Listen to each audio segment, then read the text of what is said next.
Hello, wonderful. It is Sarah, and we did a post in the Facebook group recently about confidence and about building confidence and having confidence. And I know after a toxic relationship, that's usually a huge question is how do I have confidence? And so often we tell ourselves, well, I'll be confident when. I'll be confident when things have all worked out for me. I'll be confident when I've got my happy ending. I'll be confident when he, falls off the face of the earth. I'll be confident when the divorce is final. I'll be confident when something else happens that is out of our control. But when you start to talk to people who are confident, and I've been so fortunate to interview all these expert guests recently and talk to people about confidence. And as you guys know, I always have coaches too. Never trust a coach who doesn't have a coach or multiple coaches. And because we can all learn in some area, right? And one of my coaches was talking about confidence this week. And they talked about confidence being where you follow through for yourself. And you tell yourself you're going to do something, and then you follow through. And you say, oh, that worked. And then you tell yourself you're going to do something else, and you follow through. And then it worked. And you tell yourself you're going to do something else, and you follow through, and it worked. There is a huge difference in the people who are successful, and I get to talk to all these coaches too, and it's like, oh, I'm a coach, and it's like, oh, what's your real story? How many people do you have? What kind of influence are you having? And it's like, well, or some people are like, oh, I'm killing it, with this and this and this and this. And the difference is, are they able to follow through on things they tell themselves they're going to do? That's so simple, and it's not about how cute or not cute you are. It's not about how much you weigh. It's not about your marital status. It's not about anything other than you following through to yourself. And the way we try to get confidence is like, oh, affirmations. I'm so cute. I'm so this. I'm so rich. I'm so this. But a different one of my coaches talked about that really being lying to yourself. Because it's a really big leap if you're telling yourself, oh, I'm with affirmations that are really popular. I'm with the man of my dreams. Life is all working out for me. This kind of stuff. Sometimes there's really a big gap of incongruence. Because it's like, no, I'm not. I'm waking up alone. I'm pretty miserable. I'm pretty this. And so I do believe in future pacing. Okay. I do believe in planning your future. But I believe that the building blocks of confidence come from you holding strong to the commitments you make to yourself. And when I talk to successful people, and I've talked to people living their dreams, and I talk to people who are happy, they follow through on the promises they make to themselves. And I remember I'm a very good starter, and I used to not be a very good finisher. And I came across this concept and really wanted that confidence in myself and the ability to trust myself. And when I say I'm going to do something, to actually do it. And when I say I'm going to be something I need to be for myself or others, they actually follow through with it. We are so good about following through to other people when they hold us accountable. But confidence comes from you holding yourself accountable.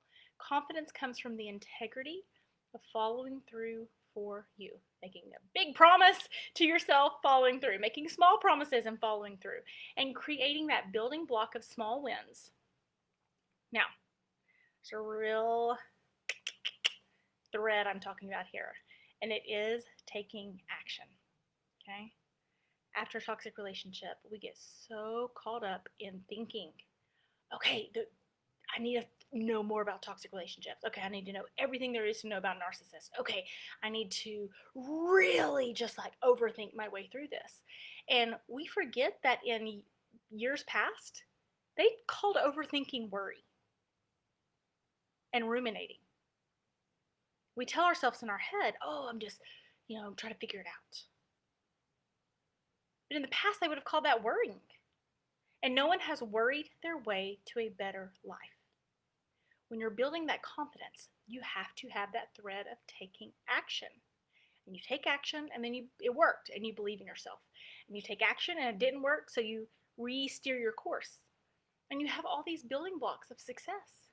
that make you who you are, that make you confident, that help you trust yourself. So when a toxic person is trying to talk you out of your own mind, you say, see, this girl trusts herself. Nah, this girl isn't just about finding a guy. This girl is about finding herself, finding her purpose, finding her confidence, finding her place in life. So then you bring your best self to the new career, that new relationship, that new version of parenting, because you're a completely upgraded version of you. So, in the comments, I want you to start to become a finisher. I remember that time in my life, and I just said, I'm going to finish everything I start. Whatever I decide to start, I'm just going to make sure I finish it. So every online course I take, I finish it, and I do lots of them. There's one that I can think of that I have not this year, that I started in the middle of COVID before I launched the podcast, and it blew up. And so, but that is like one of the only things. It was just kind of maybe. So the only things I haven't finished in a long time. That built a lot of trust in myself, and that can build a lot of trust for you in yourself that you have control of. It's not about the right guy coming in. It's not about the right job coming in. It's about you learning to be the right person for you. So, in the comments, I want you to be confident and hold yourself accountable. What is something you've been putting off? And this is always like, people never want to do this. We used to do Face Your Fear Fridays, and everybody's like, Sarah, can you just do more about toxic people? I love when you hear about talk about toxic people, but like when you're like, oh, come on, you need to hold yourself accountable for something, you're like, whoa, no, thank you, Sarah. Like, please, like, let's just go back to talking about narcissism, okay? You see why it's not working. And there are thousands of people who will tell you about narcissists, and they will let you talk about narcissists for the next 20 or 30 years. I don't think that's the right thing to do for you. It certainly wasn't the right thing for me. Finding love and success after a toxic relationship is not about a lifetime project of researching narcissism. It is not your happy ending, is finding more out about narcissist. It's not. Okay? So, face your fear, do it anyway. Write something that you need to hold yourself accountable for. I need to finish this. I need to build that small win. I need to take action, be a doer. The greatest people in our world, the people who get what they want, do something. They don't just think something. They do something.